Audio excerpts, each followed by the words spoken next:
রাজধানীর আদ্দিন হাসপাতালের এনআইসিইউ থেকে বাচ্চা পরিবর্তনের অভিযোগ উঠেছে। পরিবারের অভিযোগ, এনআইসিইউতে থাকা ৩ শিশুর মায়ের নাম এক হওয়ায় এই জটিলতা সৃষ্টি হয়েছে। ব্রাহ্মণবাড়িয়া থেকে এসে ভর্তি হওয়া এক শিশুর বাবা বলেন, তার 2 দিন বয়সী ছেলেকে হাসপাতাল থেকে রিলিজ দেওয়ার পরে তিনি দেখতে পান এই শিশু তার নয়।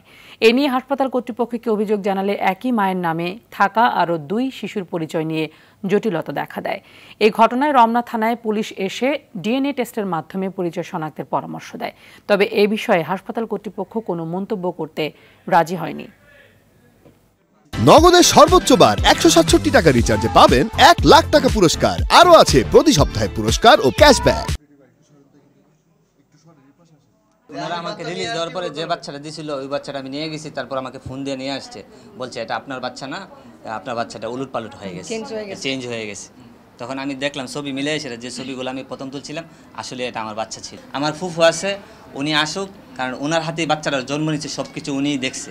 উনি যদি বলে বাচ্চাটা আমার ডিএনএ টেস্ট করার পরে ব্লাড গ্রুপটা মিলানোর পরে, তখন আমি এই বাচ্চাটা নিতে রাজি। যদি বাচ্চাটা অসুস্থ হয় আমি এটাই নেব, সমস্যা নেই।